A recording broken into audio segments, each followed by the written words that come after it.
Why do we live in such perilous times with such appalling, escalating evils in the world today? Why this unfortunate breakdown in the family?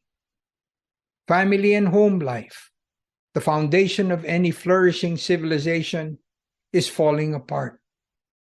On the one hand, we have made such remarkable advances in science, technology, engineering, healthcare, and many other fields.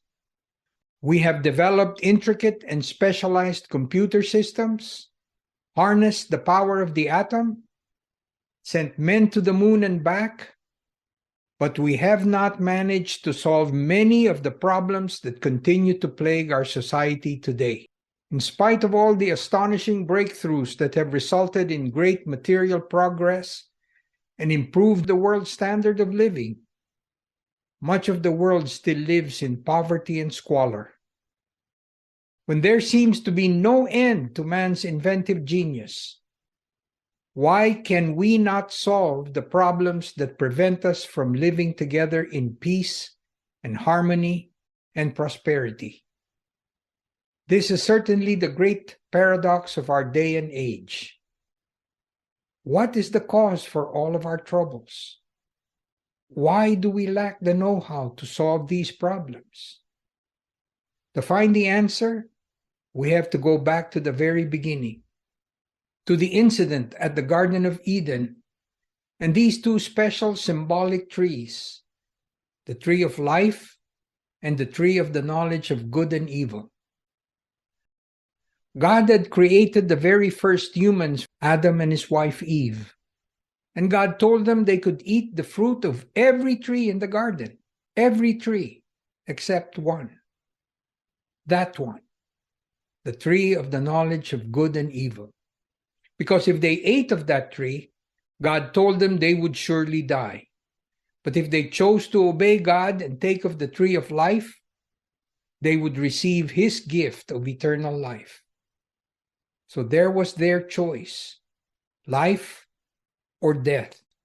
And after he taught them the essential knowledge they needed, he put them to the test.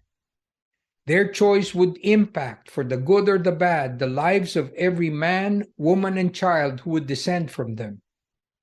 And so right here is the turning point in your life and mine. God wanted to know what Adam and Eve were going to do. So God allowed Satan the devil to come along in the form of this serpent to test them. Satan tells Eve, God lied to you. You're not going to die if you eat of that tree of the knowledge of good and evil. God's being selfish. He doesn't want you to become like he is. Satan deceived Eve into eating of the forbidden fruit, but Adam was not. Adam didn't believe God. Instead, he believed Satan. Choosing for the entire human family that would come from him, Adam disobeyed the clear, explicit command from God, his maker. Adam took of the wrong tree.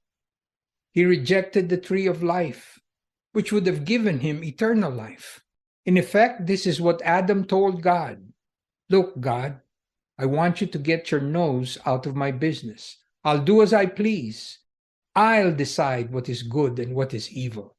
I don't need you, and I don't want you to be my God. I don't want you to be my ruler. I reject you as the source of knowledge. And so God basically tells Adam, okay, Adam, you have rejected me. You don't want me to be your God. You don't want me to be your ruler. You don't want me to be your source of knowledge. So you go right ahead then and decide for yourself what is right and what is wrong. That's what every single human being has been doing. From that time in the Garden of Eden to our time now in this 21st century. And the result has been confusion and strife, hatred and division, because what may be right for one individual is wrong to another. And what is wrong for one individual may be right to another. There are no standards, no absolutes.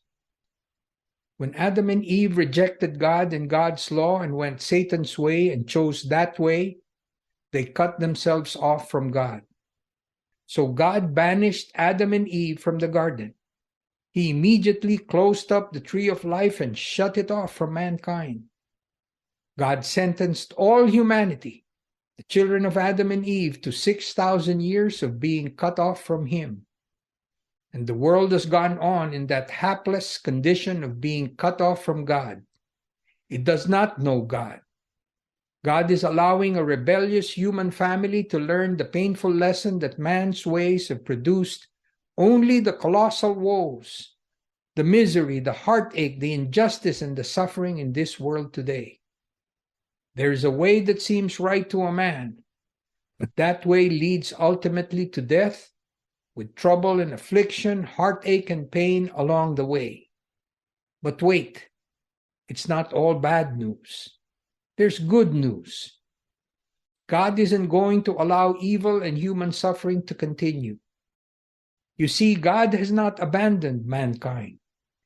He's going to send Jesus Christ back to this earth to establish a new society, a new civilization, a new world, God's world, full of the peace we've always wanted but never enjoyed, overflowing abundance, real success, lasting prosperity and fullness of joy for everyone. This is not a fantasy or some fairy tale. God has promised it. The zeal of the Lord of hosts will do it. And God says what He means and means what He says. So it's going to happen. And it won't be long now. This is Ross Abasolo with the Constant Church of God.